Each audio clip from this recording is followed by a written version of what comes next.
course you are, but there's something about Rex Ryan's team having an edge.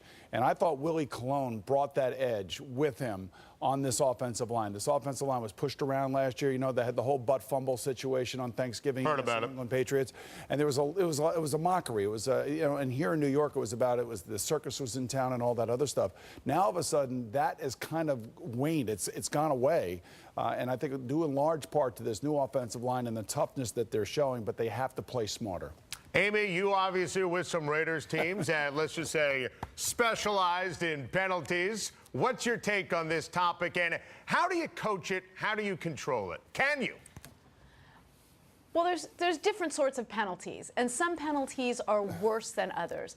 Pre-snap penalties, false starts, illegal formations, offsides are the most frustrating and I believe problematic penalties. Some penalties, though, are advisable penalties. If you're a corner with absolutely no deep help and a receiver is about to blow right by you to be wide open for that touchdown, and you can interfere with him, take the DPI for 20 or 30 yards, live to see another defensive play as opposed to letting him streak by you for the 70-yard touchdown, sure, you may run back to the sideline and say, look, coach, I didn't get a penalty, but you really didn't help your team. So I think when we talk about penalties, are they a good thing? Of course not.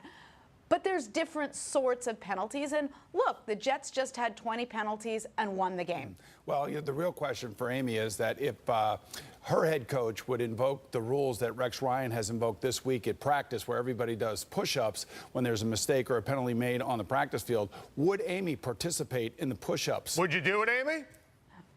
Well, Boomer, the funny thing is, the moment I heard that, I thought about myself walking over to Al Davis and having to explain to him that the coach would like him to do push-ups.